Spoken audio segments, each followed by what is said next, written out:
two black guys, both from Cleveland. They had just come to Atlanta by the L&N Railroad, and that's where we met. We introduced ourselves to each other, and we discussed that all three of us were going to Tuskegee, and my class ended up with 11 started. In other words, the three of us who met in Atlanta were joined by 8 other guys, which became the second class to go through training. 8 months after we started, on the 19th of August, 1941, 3 of us graduated, and those 3 happened to be the 3 of us who met in Atlanta, coincidentally.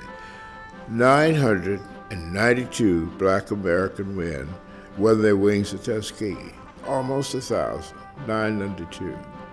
Of that number, 450 saw combat against the Germans in Europe.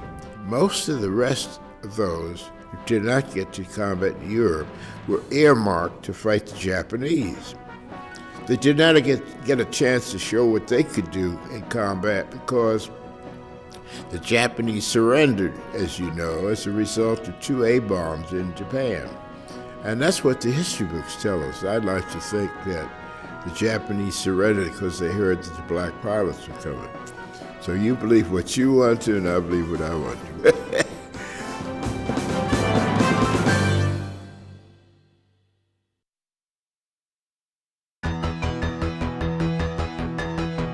We had a number of white Americans, pilots, instructors, who taught us the best they could and produced the best that the Air Force had. And 200 escort mission, the 332nd, consisting of 4 squadrons, the 99th, the 100th, the 301st, and 302nd, never lost a friendly bomber that we escorted, never. So it was a sort of proof in the pudding that blacks could fly, contrary to a War Department study in 1925 that said blacks could not fly, didn't have the smarts, the courage, the reliability, and so forth. But our record was better than any other outfit in the Air Corps. And this is not to say that we were inherently better, but we certainly were trained very, very well and performed better than any other outfit.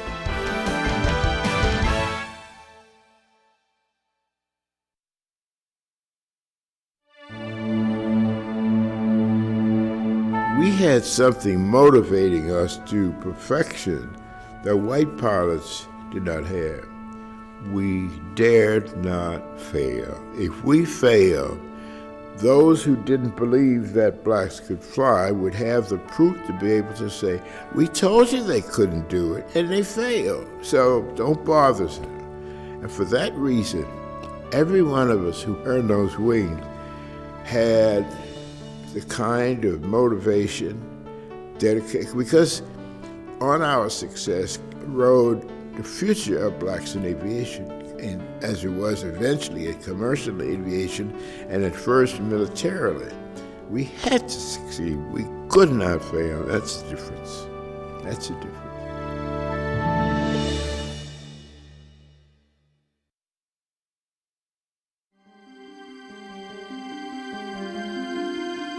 Seven others of my squad mates and I were sent back to the States to be instructors, to teach the guys coming out with their wings at Tuskegee every month, a new group, being prepared to go overseas, and lacking any kind of training in combat tactics.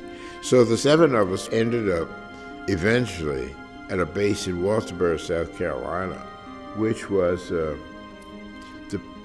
locale of my low point in my career. Because at Walterboro, there were German prisoners of war on the base who could do things that we couldn't do. Specifically, we observed they could go in the base theater and sit anywhere in the theater. We had to sit in the segregated colored section.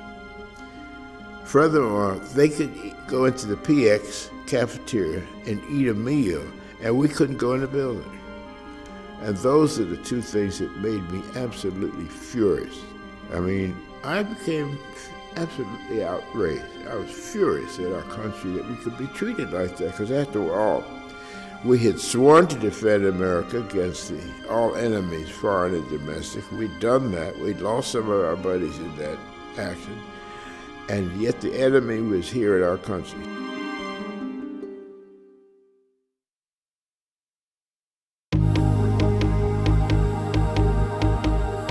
When I was asked this question, well, why would you and your buddies fight so hard to defend a country that treated you and your people so harshly?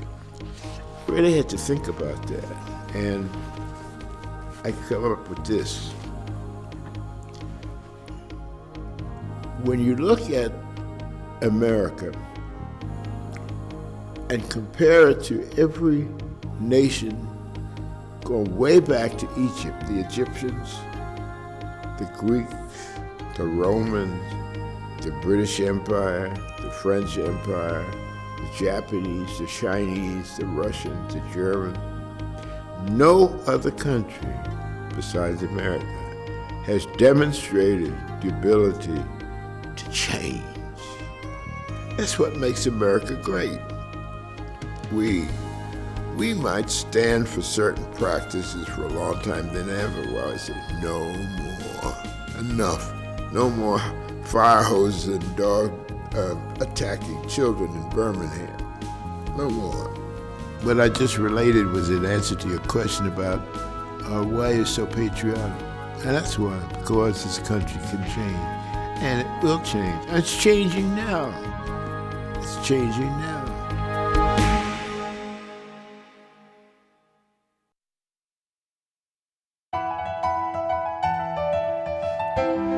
I had been talking with a master sergeant who happened to have been white, had been in the Army forever, and I had talked to him about what